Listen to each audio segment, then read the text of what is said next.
So guys, I have changed the numerical values to just make it simplify for you to practice.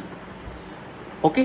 Now, अब हम इसमें क्या करेंगे, इसमें अब जैसे कुछ वर्ड प्रॉब्लम्स कैसे बन सकती है, कैसे हम यूक्लिड डिवीजन का यूज़ करके उन वर्ड प्रॉब्लम्स का यूज़ कर पाएंगे, ये हम देखते हैं।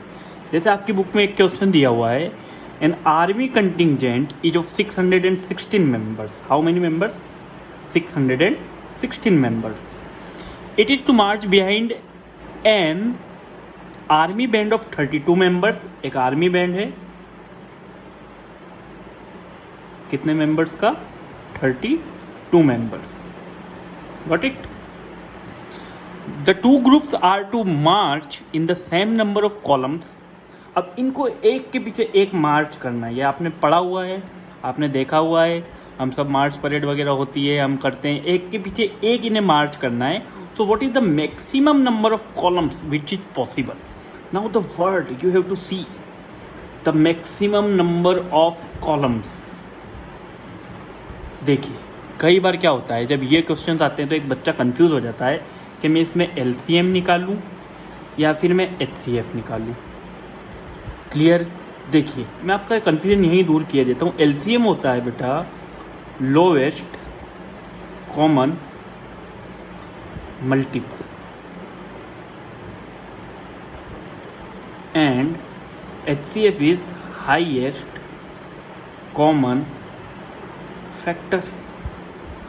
अब देखिए, कोई भी अगर मुझे दो नंबर दिए हुए हैं, मान लीजिए मेरे पास दो नंबर है 10 एंड 30, ठीक है। अगर मैं इनका बेसिकली एलसीएम निकालने जाऊं, what will be the LCM? The LCM will be 30। What will be the HCF? The HCF will be 10। ठीक है। अब अगर आर्मी के बैंड को, उस कंटीजेंट को मूव करना है या मार्च करना है, तो 30 कॉलम्स तो बनाएंगे नहीं, बनाएंगे तो 10 ही कॉलम्स ना। उन्हें ये कोशिश करनी है कि कम से कम कॉलम्स में वो अपने जो मेंबर्स हैं उन्हें अरेंज कर पाएँ। तो ये यहाँ पर जो कन्फ्यूजन है वो हमारा इस तरीके से एक बेसिक कॉन्सेप्ट के साथ आ जाता है हमें समझ में, कि जब भी इस प्रकार का क्वेश्चन आए, so what we will have to do, we have to just clarify our thoughts कि हम यहाँ पर क्या फाइंड करेंगे, एचसीएफ या एलसीएम। तो यहाँ से एक चीज़ क्लियर हो गई है कि we have to find the HCF. Okay. अब उसके बाद हमारे पास जो मेंबर्स थे वो थे 616 एंड 32। अभी अभी हमने क्या किया है, क्या पढ़ा था? Euclid division lemma. उसका यूज़ करके हम क्या फाइंड आउट करते थे? एचसीएफ। निकाल हम प्राइम फैक्टराइजेशन मेथड से भी सकते थे, पर प्राइम फैक्टराइजेशन अभी हम इस चैप्टर में आगे पढ़ेंगे। आप लोगों को आती होगी, आपने पहले पढ़ी होगी, बट अभी हमें उसका यहाँ यूज़ नहीं करना है। क्यों? क्योंकि हम ये सिंप्लीफाइड वे में इससे फाइंड आउट कर सकते हैं। क्लियर है आप सबको? So again start. 616 divide by 32, 32 into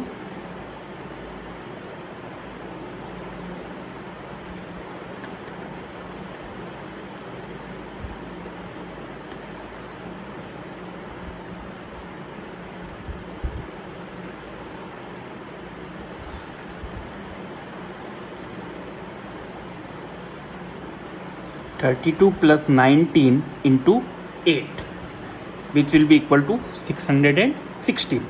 Now the next number will be 32. It will be divided by what? 8. 8 4 जा 32 प्लस 0। तो यहीं पे हमारा रिमाइंडर कितना आ गया? 0। तो यहाँ पे हमारा डिवीज़र क्या है? 8। So maximum number of columns जो हमें चाहिए थे वो कितने आ जाएंगे? 8।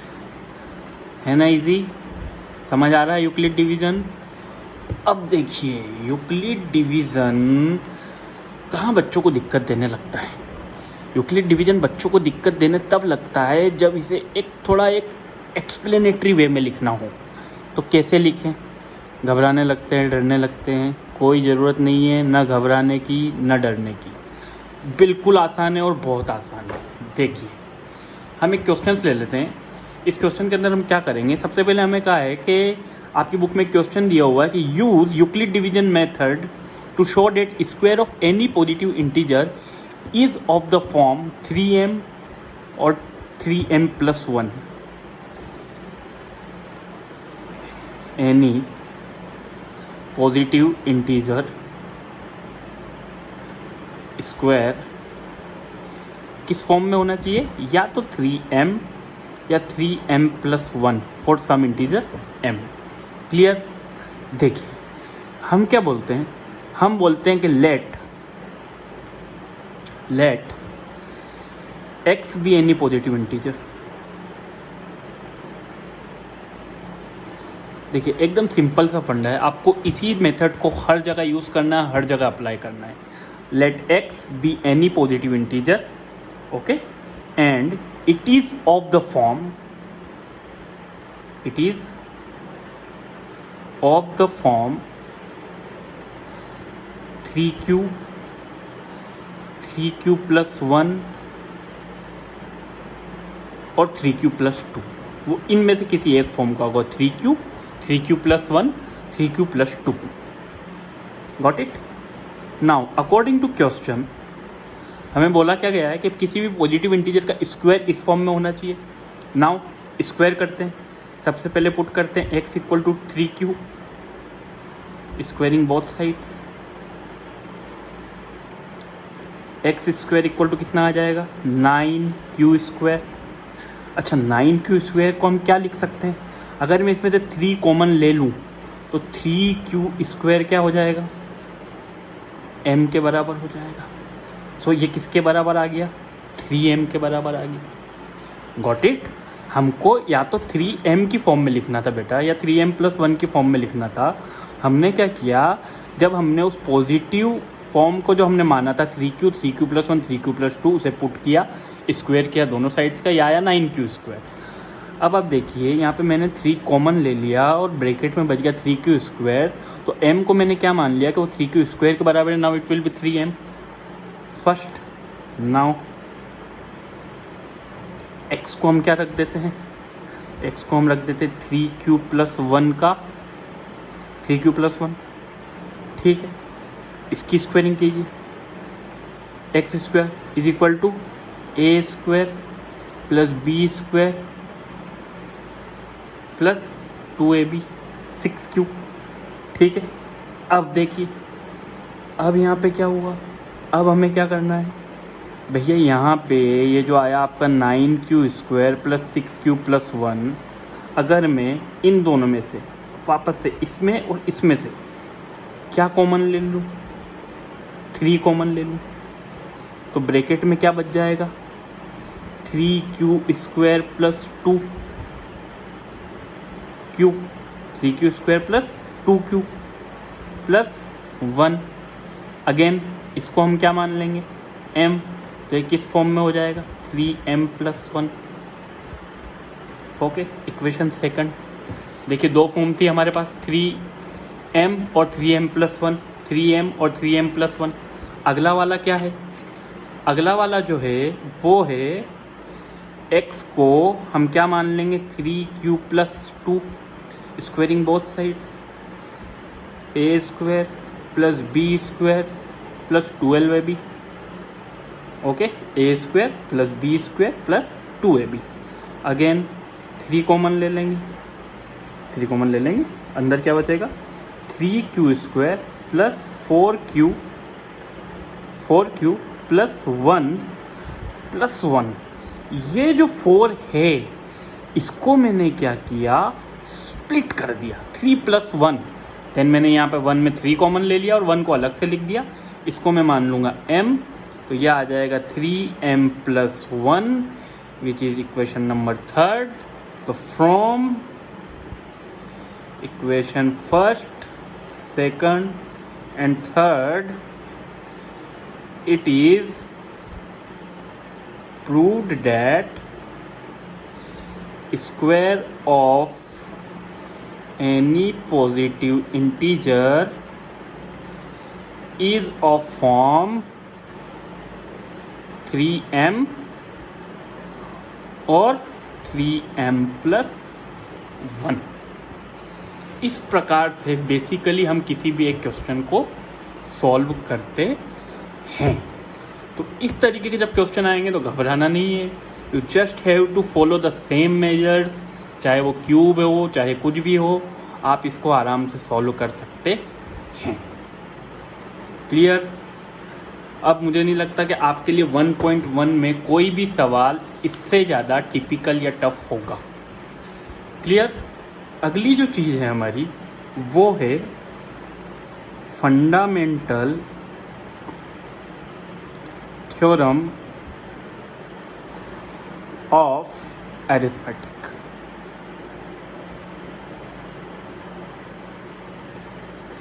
अकॉर्डिंग टू दिस थ्योरम क्या बोला जाता है कि every composite number can be expressed as a product of its primes and this factorization is unique apart from the order in which the prime factors अकर।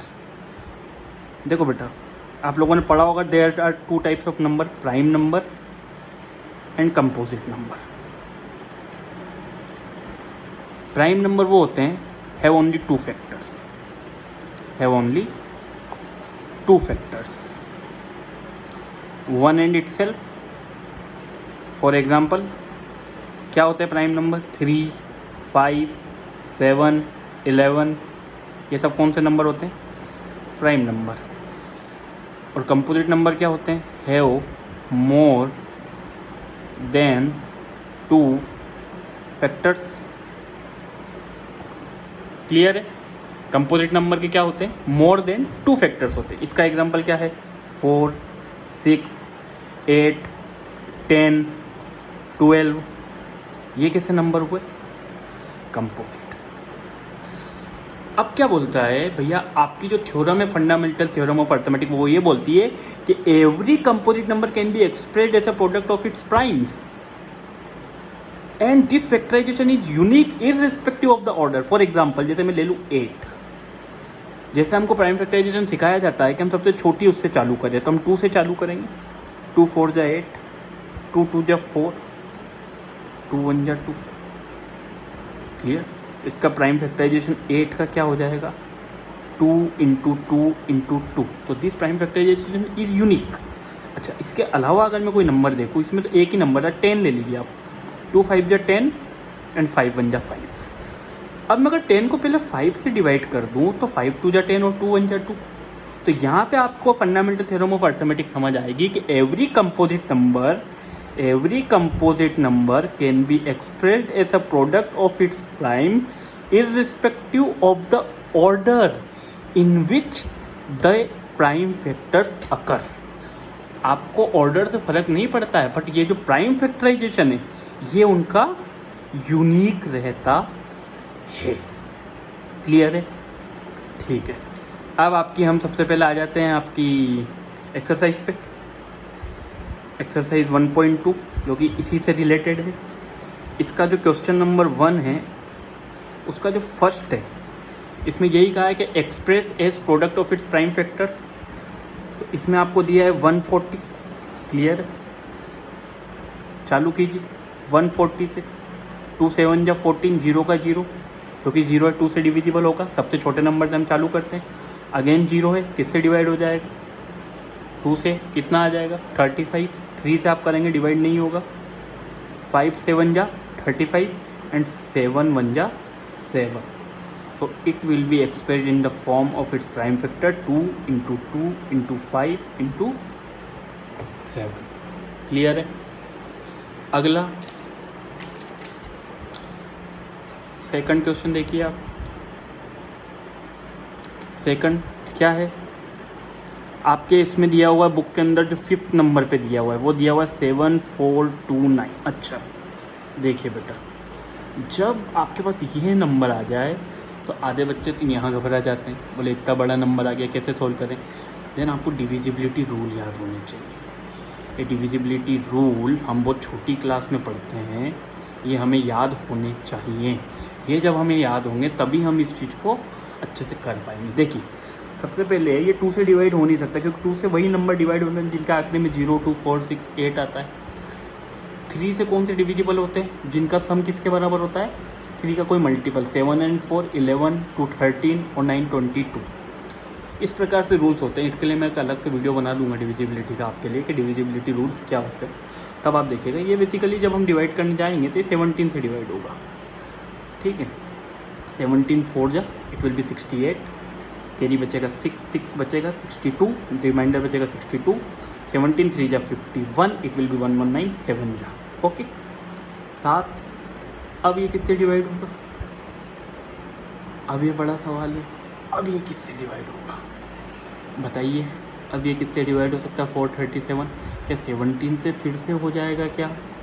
तो जी नहीं, 17 2 जा 34 होगा और वहाँ तो 97 आ जाएगा, उस सेट से डिवाइड नहीं होगा ये।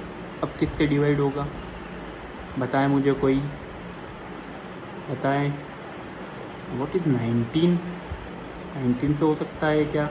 लेकिन पीछे की तरफ तो अब नहीं जाएगा, क्योंकि सबसे छोटा अगर 17 था तो उससे कम की तरफ से ही नहीं जा सकता। आप किसी भी इसमें देखेंगे, अगर हम छोटे से चालू कर रहे हैं तो हमेशा बड़े की तरफ से जाएगा, क्लियर।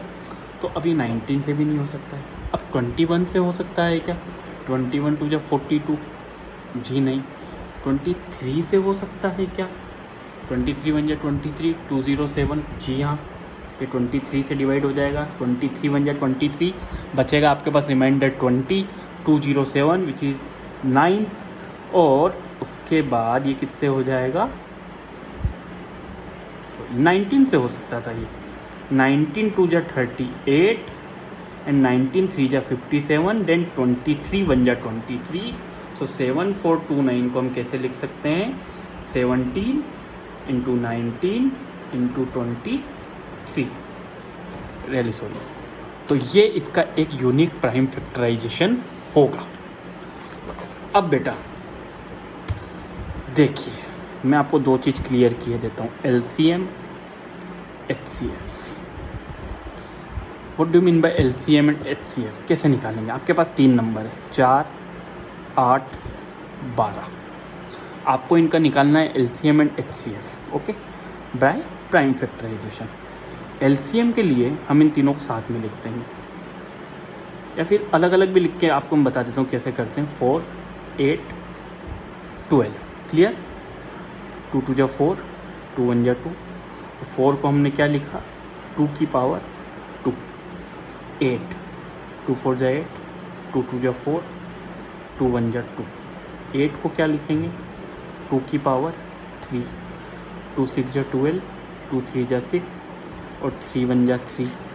तो 12 को हम क्या लिखेंगे? 2 की पावर 2 इंटू 3 की पावर 1, क्लियर। अब देखिए दो चीज़, LCM और HCF क्या होगा इनका। देखिए HCF निकालने के बाद तो आपके पास यूक्लिड डिवीजन मेथड भी थी, बट आपको जब प्राइम फैक्टराइजेशन से निकालना हो तो आपको ये करना पड़ेगा। LCM क्या होता है? LCM होता है इनका पॉसिबली, जैसे 2 की पावर 2, 2 की पावर 2, 2 की पावर 3। सबसे ज़्यादा पावर किस चीज़ की है? 2 की पावर 3 की, और इधर क्या है? 3 की power 1। So what will be the LCM, lowest common multiple of these numbers? 2 की power 3 8 into 3 which is equal to 24। और HCF जब निकालना हो तो 2 की power 2 is the most common thing, so highest common factor which is equal to 4। यहाँ पे आप बेसिक डिफरेंस समझिए फैक्टर्स का, कि जब हमें LCM लेना होता है तब हम इन तीनों फैक्टराइजेशन में what is the maximum possible उस नंबर की जो पावर रहती है उसे इंक्लूड करते हैं, और कोई भी जो दूसरा हमारे पास फैक्टर है जो अलोन भी अगर किसी में आया है तब हम उसको इंक्लूड करते हैं, डेट इज़ द LCM। जबकि जब आप HCF निकालने जाएंगे so you have to look after the factor which is common amongst all these 3, तब जाकर आपको क्या मिलेगा? HCF। अब यहाँ पर एक चीज़ आती है, एक फॉर्मूला आता है जिसको हम बोलते हैं LCM into HCF equal to product of 2 numbers.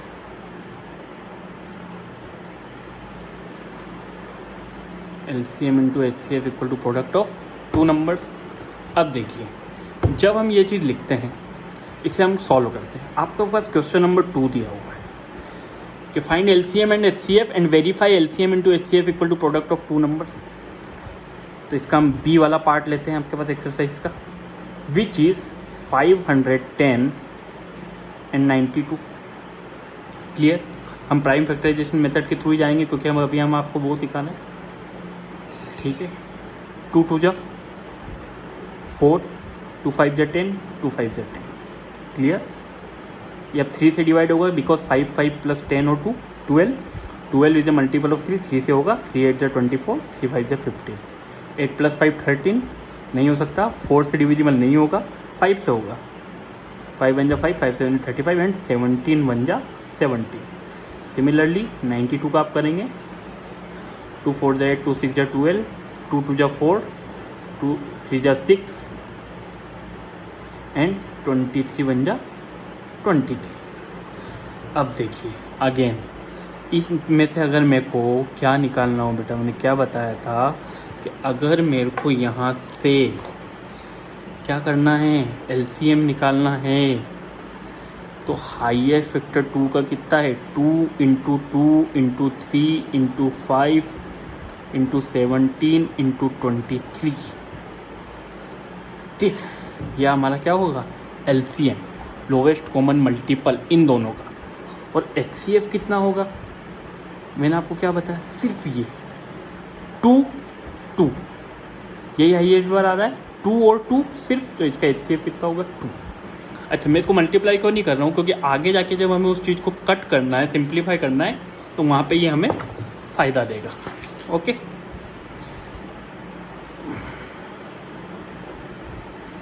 अब LCM into HCF equal to होता है प्रोडक्ट ऑफ टू नंबर्स। पर आपको अगर प्रूव करने के लिए मुझे इन सब का मल्टीप्लाई करना हो, 2 2 जा 4, 4 3 जा 12, 12 5 जा 60, 60 इंटू 17 इंटू 23, 60 इंटू 17 इंटू 23, और HCF मेरा आया था 2, और product of two numbers will be 510 into 92। अगर मैं इनका मल्टीप्लाई कर दूँ तो 60 इंटू 34 इंटू 23, 510 का आप अगर 92 में मल्टीप्लाई कर दें, 2 0 0, 2 1 जा 2, 2 5 जा 10, 9 0 0, 9 1 जा 9, 9 5 जा 45, 0 2 9, 5 and 1 6, 4 6 9 2 0। ये आपका प्रोडक्ट ऑफ टू नंबर्स आ रहा है। इनका मल्टीप्लाई करने पे कितना होगा, 6 का मल्टीप्लाई इसमें कर दे, 6 3 जा 18, कैरी गया 1, 6 2 जा 12 and 13, 1380 into 34 is equal to 46920। हम 138 में 34 का अगर मल्टीप्लाई कर दें, 4 8 जा 32, 4 3 जा 12 and 4 16, 4 1 जा 4 and 1 5, 3 8 जा 24, 3 3 जा 9 and 1 10, so 3 3 जा 9 and 2 11, 3 1 जा 3 and 1 4,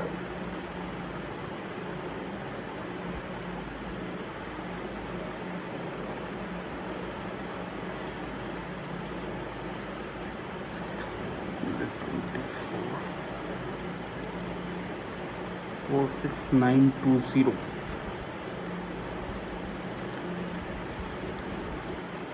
लगता है हमने कुछ गलती कर दी।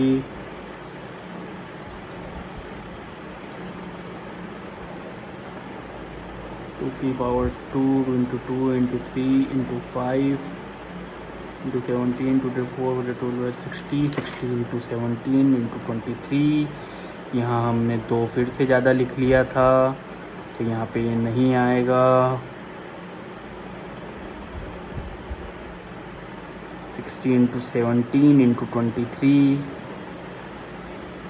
60 इंटू 17 इंटू 23, यहाँ पर ये होगा। तो 60 इंटू 17, 23 इंटू 60 हमारा आ गया था 1380 इंटू हमको यहाँ पे क्या करना है 17, sorry really sorry my mistake, 138 into 17, 7 8 जा 56, 7 8 21 5 26, कैरी 2, 7 8 जा 7 and 2 9, 1 8 जा 8, 1 3 जा 3 and 1 1 जा 1। 6, 8 and 6 14, 9 and 3 12, and 1 and 1 2 2, 2 4 6 0.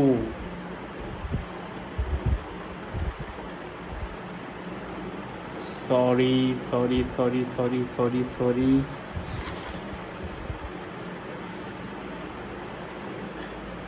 बेटा जी मेरी कुछ गलती हो रही है। मैं यहाँ पर मैंने 2 की पावर 2 ले ली। 3 5 17 and 23, 2 to the 4, 4 3 जा 12, 12 5 60, 60 into 17, 17 5 जा 85, 1020 into 23 अगर मैं करूँ 23, 3 0, 3 2 6, 3 0, 3 1 3, 2 0 0, 2 2 4, 2 1 2 0 0, 2 1 2